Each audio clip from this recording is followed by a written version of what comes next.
মরুময় প্রান্তরে তুষারপাত। শুনতে অবিশ্বাস্য মনে হলেও এটি এখন বাস্তব।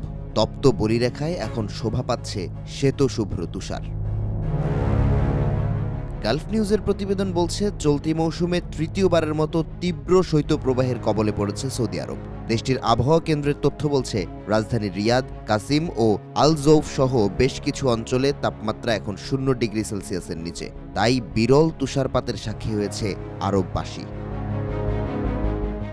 সৌদিতে এমন ঘটনা গেল ৩০ বছরের মধ্যে প্রথমবারের মতো দেখা গেছে।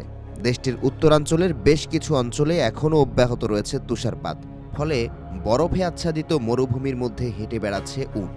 আর উত্তর পশ্চিমাঞ্চলে মিশরের সিনাই ও জর্ডান সীমান্ত ঘেঁষা জাবাল আল লাউজ এলাকায় স্থানীয় বাসিন্দাদের তুষারপাত উপভোগের ভিডিও সামাজিক যোগাযোগ মাধ্যমে ভাইরাল। বিরল ঘটনার সাক্ষী হতে দূর দূরান্ত থেকে ছুটে আসছেন অনেকে।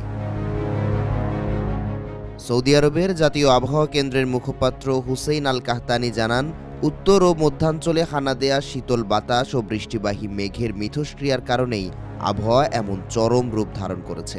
একই সঙ্গে প্রতিবেশী দেশ কাতার থেকেও ডিসেম্বরের শেষ দিকে তুষারপাতের খবর পাওয়া গেছে। কিন্তু শুধুই জলবায়ু পরিবর্তনের কারণে তুষারপাত হচ্ছে? ঘটনাটিকে কিয়ামতের অন্যতম আলামত হিসেবে মনে করছেন ইসলামী চিন্তাবিদরা।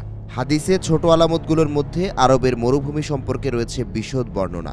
এমনই একটি বর্ণনা থেকে জানা যায়, কিয়ামতের আগে আরবের মরু অঞ্চলে ঝড় বৃষ্টি বেড়ে যাবে, বন্যার কবলে বিপর্যস্ত হবে গোটা আরব উপদ্বীপ, পানির ছোঁয়ায় শুষ্ক মরুভূমি পরিণত হবে সবুজ অরণ্যে।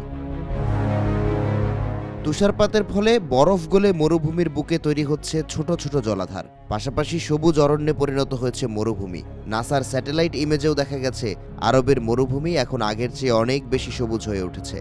যেখানে একসময় ঘাস জন্মাতো না, সেখানেও এখন সবুজের সমারোহ। প্রকৃতির এই রূপবদল কি শুধুই জলবায়ু পরিবর্তন, নাকি এর পেছনে লুকিয়ে আছে বড় কোনো ইঙ্গিত? কেন সৌদি আরবের মতো মরুময় প্রান্তরে দেখা যাচ্ছে তুষারপাত? নিয়মিত হচ্ছে বন্যা, ভূমিধস? এই প্রশ্নের উত্তর হয়তো মিলবে শিগগিরই।